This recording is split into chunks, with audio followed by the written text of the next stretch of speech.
Ассалаумағалейкум. Бүгін мен сіздерге жынның қызына үйленіп, ақылынан айырылған жігіт туралы әңгімені айтып беретін боламын. Бала кезімізде ауылда бір апа жасы 40-қа келіп қалған Құралбай деген баласымен бірге тұратын. Бірақ сол 40-тағы Құралбай кішкентай бала сияқты еді, ешкімге зияны жоқ.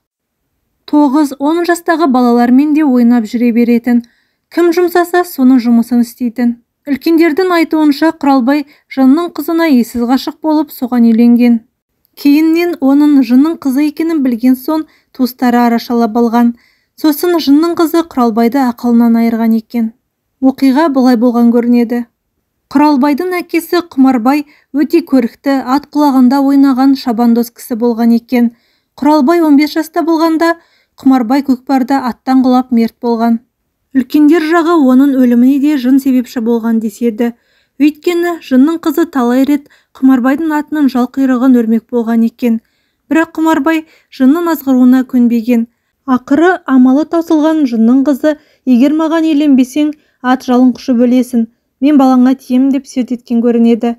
Сол кезде ел арасында Құмарбай қайтыс болған соң бейітінің басында жындар той тойлапты деген қауесетте тараған екен. Кейіннен басына барып Құран оқып қайтқан туыстары бейіт үстіндегі топырақтың тапталғанын айтқан деседі. Құмарбайдың 40 өтісімен Құралбай әкесінің бейітіне жиі барғыштауды әдетке айналдырады. Алғашында оның бұл әрекетіне аса мән бермегенмен, кейіннен түн ортасында бейіт басына баратынын білгенде анасы мен туыстары алаңдай бастайды. Алдымен өздері сөйлесіп, оның дұрыс емес екенін түсіндірмек болады. Бірақ Құралбай туған туыстарының айтқанына көнбейді. Болмаған соң туыстары Құралбайды молдаға оқытады. Молда оқыған соң Құралбай түн ортасында бейіт басына баруын қояды. Арада 2 жылдай уақыт өткенде Құралбайдың түн мезгілінде бейітке баруы қайта басталады. Бұл жолы туыстарының молдаға оқытпақ болған әрекетінен де ештеңе шықпайды. Құралбай молданы маңайлатпай қояды. Туыстары ақылдаса отырып Құралбайды аңдуға кіріседі. Құралбайдың түн мезгілінде бейіт басында не істейтінін өз көздерімен көрмек болады. Тағы бір түні Құралбай үйден шығып кеткенде анасы көрші үйде тұратын туысқан ағасына хабар береді. Туыстары 2 кісі болып байқатпай соңынан ереді. Құралбай бейіт басына барып әлдекіммен сөйлесе бастайды. Алғашында Құран оқып отырған болар деп ойлайды. Жақынырақ барғанда Құран оқып отырмағанын біледі. Сәлден соң бейіт басында бір қыз пайда болады. Туыстары Құралбай қызбен кездесіп жүрген екен ғой деп ойлайды. Бірақ бұл ауылдың қызы емес. Және неге бейіт басында кездесетіндеріне түсінбейді. Ертесінде ағалары Құралбайдан неге бейіт басында кездесіп жүрсің, басқа жерде кездесуге болмай ма? Ол қай ауылдың қызы, кімнің қызы деп сұрақтың астына алады. Құралбай ол қай ауылдың қызы, кімнің қызы екенін білмейтінін айтады. Ол қыздың құпиясы көрінеді. Кездесу орнында қыз белгілейді екен. Бұл жағдайға түсінік таба алмаған туыстары бұл жұмбақтың шешімін таба алмай дал болады. Десе де, ол қыздың жай қыз емес екенін сезген туыстары Құралбайға ол қызбен кездеспеуге кеңес береді. Бірақ Құралбай туыстарының айтқанына құлақ аспайды. Арада біраз уақыт өткенде Құралбай үйленетінін айтады. 2 ағасын ертіп қызды айттыруға барады. Бірақ қыздың айтуы бойынша кешке баруы тиіс. Кеш қараңғылық түскенде жолаушылар жолға аттанады. Құралбай жол бастап 2 ағасы соңынан еріп отырып, атпен 1 сағаттай жүріп, 2 ауылдың ортасында тұрған қыстаққа келеді. Бірақ келген қонақтарды баяғы бейіт басында көрген қыздан басқа ешкім шығып қарсы алмайды. Қыз қонақтардың аттан түсуін сұрайды. Ағалары аттан түскенше Құралбайдың қолынан жетектеп үйге кіргізіп кетеді. 2 ағасы соңынан ереді. Үйге кіріп келгенде олар естерінен таңа жазайды. Кілең аппақ киінген қыздар Құралбайды ортаға алып айналып жүргенін көреді. Көпті көрген үлкен ағасы бұл жынның ісі екенін бірден ұғады да бұл жерден кетейік дейді. Бірақ Құралбай ағаларына ермей сол жерде қалып қояды. Ауылға келген соң туыстар ақылдасып, Құралбайды жынның шырмауынан қалай алып шығуды ойластырады. Ақылдаса келе ертеңіне таң атысымен кешегі қыстаққа барып Құралбайды алып қайтуды ұйғарады. Түнде қайта баруға ешкімнің дәті бармайды. Келісім бойынша ертеңінде 5 кісі Құралбайды алып қайтуға аттанады. Қыстаққа келеді. Бірақ қыстақ басындағы үйде тіршілік нысаны байқалмайды.